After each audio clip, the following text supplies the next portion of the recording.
बिस्मिल्लाहिर्रहमानिर्रहीम। अस्सलाम वालेकुम डियर स्टूडेंट्स। आज हम चैप्टर 12 इलेक्ट्रोस्टैटिक्स का टॉपिक 12.15 करेंगे, जो कि है इलेक्ट्रिक पोलराइजेशन ऑफ डाइइलेक्ट्रिक्स। इससे पहले हमने एक इंपॉर्टेंट लॉन्ग क्वेश्चन किया, capacitance of a parallel plate capacitor. वहां पर हमने देखा कि जब हम पैरेलल प्लेट्स के दरमियान एयर या वैक्यूम के बजाय कोई और डाइइलेक्ट्रिक मीडियम इंसर्ट करते हैं तो कैपेसिटेंस इंक्रीज कर जाती थी। और एक एक्सपेरिमेंट हमने देखा जिसमें हमने वोल्टमीटर का यूज किया, तो जैसे ही हमने डाइइलेक्ट्रिक मीडियम को इंसर्ट किया तो वोल्टेज डिक्रीज कर जाती थी, और इस रिलेशन से हमें पता है कि कैपेसिटेंस इंक्रीज कर जाती थी। आज हम देखेंगे फिजिकल इंटरप्रिटेशन देखेंगे कि वो क्या वजह थी, किस वजह से कैपेसिटेंस इंक्रीज करती है in the presence of any dielectric medium, और इसको हम एटॉमिक लेवल पर जाके आज समझेंगे। तो स्टार्ट करते हैं। The dielectric is originally electrically neutral in the absence of an external electric field. हमारे पास कोई भी एटम ले लें किसी भी डाइइलेक्ट्रिक मीडियम का, वो बगैर किसी एक्सटर्नल इलेक्ट्रिक फील्ड के इलेक्ट्रिकली न्यूट्रल होता है। फॉर एग्जांपल यहाँ पर मैंने एक एटम ड्रा किया है, तो ये फिलहाल न्यूट्रल है, इसका पॉजिटिव और नेगेटिव चार्ज का जो सेंटर होता है वो सेम होता है। But when an dielectric is placed in external electric field the charges arise as a result of redistribution of positive and negative charges within the dielectric material। अगर हम इस न्यूट्रल एटम को या मॉलिक्यूल को external electric field में रखें, for example यहाँ पर मैंने ये पॉजिटिव और नेगेटिव चार्ज ड्रा किया है, तो आपको पता है जो इलेक्ट्रिक फील्ड होगी वो from positive to negative charge होगी। तो इससे क्या होगा, इस न्यूट्रल एटम के अंदर जो मौजूद पॉजिटिव और नेगेटिव चार्ज होगा उसकी रीडिस्ट्रीब्यूशन हो जाएगी। मतलब कि ये जो पॉजिटिव चार्ज है ये अट्रैक्ट करेगा इस नेगेटिव चार्ज प्लेट की तरफ, या फील्ड की ऑपोजिट डायरेक्शन में मूव करेगा ये नेगेटिव चार्ज, और ये जो पॉजिटिव चार्ज होगा ये फील्ड की डायरेक्शन में मूव कर जाएगा। तो हमारे पास ये जो एटम था, जो पहले बिल्कुल आपको एक दायरे, एक स्फीयर की तरह नजर आ रहा था, अब यहां पर देखें वो एक सिलेंडर की तरह हो गया। इसका जो पॉजिटिव चार्ज है वो एक साइड पर चला गया है, किसकी तरफ, जिस तरफ इलेक्ट्रिक फील्ड मूव कर रही थी। तो जो इलेक्ट्रिक फील्ड है वो आपके पास कहां से कहां होगी, फ्रॉम पॉजिटिव टू नेगेटिव। और इसी तरह जो नेगेटिव चार्ज था इस न्यूट्रल एटम का वो मूव कर गया इस पॉजिटिव चार्ज की तरफ, जो एक्सटर्नली आपने इसको प्रोवाइड किया है। तो ये जो रीडिस्ट्रीब्यूशन हुई है चार्जेस की एक न्यूट्रल एटम के अंदर, इसको हम बोलते हैं जी इलेक्ट्रिक पोलराइजेशन। तो ये एक डेफिनेशन के तौर पर आपके पास आ सकता है जी, डिफाइन इलेक्ट्रिक पोलराइजेशन। ये कोई लॉन्ग क्वेश्चन नहीं है। नेक्स्ट आगे ये जो चीज आपके पास बनी है इसको क्या बोलते हैं जी, dipole. Two equal and opposite charges separated by a small distance make a dipole। तो ये डायपोल की डेफिनेशन भी आप अच्छे से याद कर लें।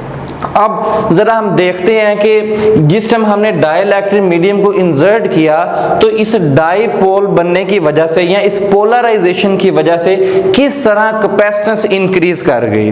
तो यहां पर आप देख सकते हैं कि फिलहाल एयर या वैक्यूम है, तो ये जो मैंने फील्ड ड्रा किया ये इन प्लेट्स की वजह से प्रोड्यूस होने वाली फील्ड है जो पॉजिटिव से नेगेटिव की तरफ है। ये आपने कैपेसिटर को एक दफा चार्ज करके छोड़ देना ताकि उसका जो चार्ज है वो कांस्टेंट रहना, ज्यादा होना कम हो।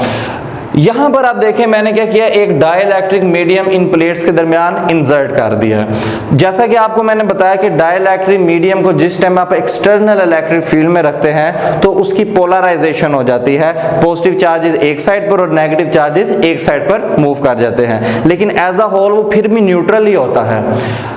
तो यहां पर देखें ये आपके पास मैंने ढेर सारे एटम्स ड्रा किए हैं, होते तो वैसे आपके पास लाखों करोड़ों एटम्स हैं, लेकिन फिलहाल यहां पर मैंने कुछ एटम्स ड्रा किए हैं, इनको जरा बड़ा करके ताकि अच्छी अंडरस्टैंडिंग हो सके। तो आप देखें कि जो नेगेटिव चार्ज है इन एटम्स का वो मूव करके इस पॉजिटिव प्लेट की तरफ आ गया, और जो पॉजिटिव चार्ज है वो मूव करके नेगेटिव प्लेट की तरफ आ गया। तो इस इलेक्ट्रिक जो डाइइलेक्ट्रिक मीडियम है इसकी अपनी एक इलेक्ट्रिक फील्ड जनरेट हो जाएगी इस पोलराइजेशन की वजह से। उसकी डायरेक्शन क्या होगी, ये देखें पॉजिटिव सारा चार्ज इस तरफ चला गया, नेगेटिव सारा इस तरफ आ गया।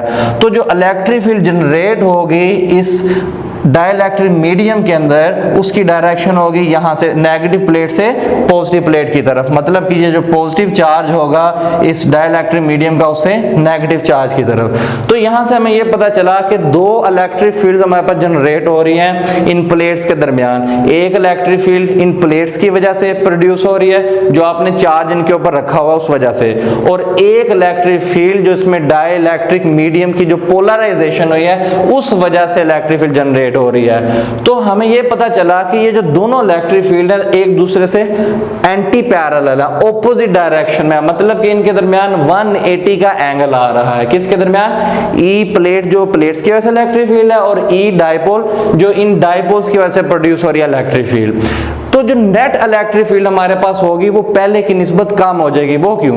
क्योंकि दोनों जो फील्ड्स होंगी वो एक दूसरे को कैंसिल करेंगी, दोनों ऑपोजिट डायरेक्शन में, ये दोनों वेक्टर क्वांटिटीज दी हैं। तो जो नेट इलेक्ट्रिक फील्ड हमारे पास होगी वो जो ई प्लेट्स है उसमें से हम माइनस कर देंगे वो जो पोलराइजेशन की वजह से इलेक्ट्रिक फील्ड प्रोड्यूस हो रही थी। तो जो नेट इलेक्ट्रिक फील्ड होगी हमारे पास वो पहले की निस्बत कम हो जाएगी। तो ये रिलेशन हमने पीछे पढ़ा हुआ है इसी चैप्टर के अंदर, बिल्कुल स्टार्ट में electric field as a potential gradient वाला relation E is equal to minus del V over del R. वहां से हम ये लिख सकते हैं V is equal to E into D. तो अगर इलेक्ट्रिक फील्ड हमारे पास कम हो जाएगी तो इस रिलेशन से हमें पता चल रहा है इलेक्ट्रिक फील्ड अगर कम हो जाएगी तो इलेक्ट्रिक पोटेंशियल भी हमारे पास कम हो जाएगा।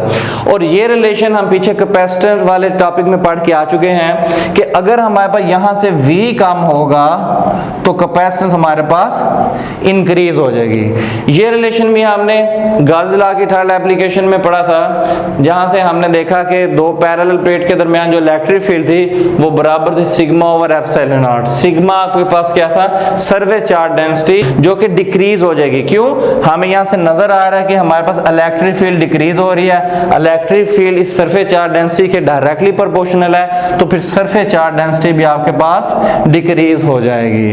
तो ये मैंने यहाँ पर एक बॉक्स में ये रिजल्ट लिखा हुआ है, इसको अच्छे से आपने याद रखना है कि हमने देखा कि हमारे पास जो जब हमने कोई डाइलेक्ट्रिक मीडियम इंसर्ट किया पैरेलल प्लेट कैपेसिटर में तो इलेक्ट्रिक फील्ड जो टोटल थी उस मीडियम की वजह say that will be decreases, और उस वजह से हमारे पास जो इलेक्ट्रिक पोटेंशियल है वो भी डिक्रीज कर जाएगा और सरफेस चार्ज डेंसिटी भी डिक्रीज कर जाएगी। तो फाइनली हमने देखा कि हमारे पास जो कैपेसिटेंस होगी वो इंक्रीज हो जाएगी। ठीक है, तो बेटा ये आज का टॉपिक था, मैं इसको एक दफा फिर रिवाइज कर देता हूं कि हमारे पास शुरू में कैपेसिटर की प्लेट्स में एयर या वैक्यूम था तो सिर्फ एक ही इलेक्ट्रिक फील्ड थी, लेकिन जैसे हमने डाइलेक्ट्रिक मीडियम इंसर्ट किया उसकी पोलराइजेशन हुई तो एक और इलेक्ट्रिक फील्ड प्रोड्यूस होगी जो कि दोनों एक दूसरे से फिर ऑपोजिट फील्ड थी, दोनों ने एक दूसरे को कैंसिल किया, तो रिजल्टेंट जो फील्ड होगी या जो नेट फील्ड होगी इलेक्ट्रिक वो पहले की निस्बत कम हो जाएगी। तो इलेक्ट्रिक फील्ड कम होगी तो इलेक्ट्रिक पोटेंशियल भी कम हो जाएगा इस रिलेशन से,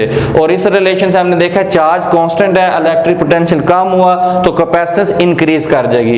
इस रिलेशन से हमने देखा कि हमारे पास सरफेस चार्ज डेंसिटी भी डिक्रीज हो जाएगी। तो फाइनली हमने ये रिजल्ट देखा कि इलेक्ट्रिक फील्ड इंटेंसिटी अगर हमारे पास कम होगी तो इलेक्ट्रिक पोटेंशियल डिफरेंस भी कम हो जाएगा, सरफेस चार्ज डेंसिटी भी कम हो जाएगी और कैपेसिटेंस जो मीडियम डाइलेक्ट्रिक मीडियम की वजह से वो इंक्रीज हो जाएगी।